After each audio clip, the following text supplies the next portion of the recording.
লাইনে যারা আছেন তারা প্রত্যেকে মানববন্ধনে সারিবদ্ধভাবে দাঁড়ালেন। খাগড়াছড়ির মাটিরাঙ্গায় সাংবাদিক হাসান আল মামুনের বাড়িতে সন্ত্রাসী হামলা সহ সারা দেশে বিভিন্ন গণমাধ্যমে কর্মরত সাংবাদিক ও তাদের পরিবারের সদস্যদের উপর হামলার প্রতিবাদ জানিয়ে মানববন্ধন করেছে সাংবাদিক সমাজ। যে হামলাটি করেছিলেন সেটা ছিল বর্বর একটি হামলা তার বাসায়, এর কোনো প্রতিবাদ আমরা পরেও কোনো সুফল পাচ্ছি না।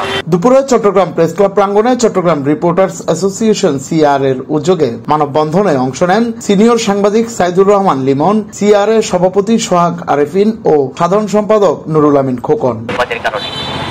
আরো থেকে শুরু করে আহত হয়েছে এবং সাংবাদিকদের পরিবারের উপর হামলা চলছে। এ সময় বক্তারা সারা দেশে সাংবাদিকদের উপর হামলার ঘটনায় জড়িতদের দ্রুত আইনের আওতায় আনার দাবি জানান। একই সাথে ভবিষ্যতে এমন ঘটনা যেন পুনরাবৃত্তি না ঘটে সেদিকে প্রশাসনের সজাগ দৃষ্টি কামনা করেন তারা। এ সময় চট্টগ্রামে কর্মরত বিভিন্ন গণমাধ্যমের সাংবাদিকরা উপস্থিত ছিলেন। তারাই সবচেয়ে বেশি নির্যাতিত হচ্ছে, সেটা এখন বলেন তখন বলেন। Desk report, Chittagong news.